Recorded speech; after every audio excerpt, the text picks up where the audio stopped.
My dear subscribers, నేనైతే మా పిల్లల్ని బాపట్లో ఉన్న వాకింగ్ క్లబ్ కమ్ పార్క్ ఉంటుంది, అక్కడికి తీసుకెళ్తా. చిన్న పార్క్ అనమాట.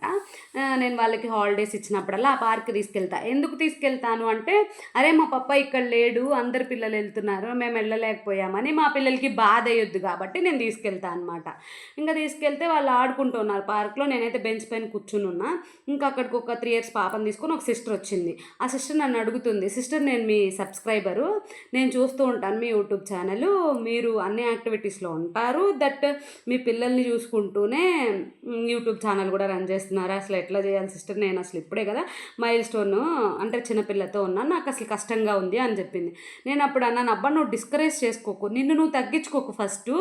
ఎందుకు అంటే నేను చేయలేనేమో, నేను అమ్మో నా వల్ల కాదేమో అనుకుంటే నీ వల్ల ఏది కాదు, నేను చేయగలను, నేను ఏదైనా చేస్తాను అని నిన్ను నువ్వు పుష్ చేసుకో ఫస్ట్. నువ్వు ఏదైనా చేయగలవు. అసలు సోల్జర్ వైఫ్ అంటే ఏంటో తెలుసా? ఆయనకి ఎన్ని గట్స్ ఉన్నాయో నీకు కూడా అన్ని గట్స్ ఉంటేనే ఇక్కడ మనం ఫ్యామిలీని లీడ్ చేయగలం అబ్బా. అక్కడ ఆయన బోర్డర్లో ఉండి ఎంత డేర్గా ఉన్నారో, ఇక్కడ మనం బోర్డర్లో ఉన్నామనుకొని ఇంత డేర్గా ఉండాలి.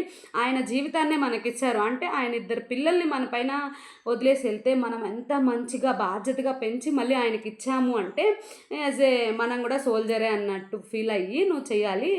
That is spirit of soldier wife అని చెప్పాను.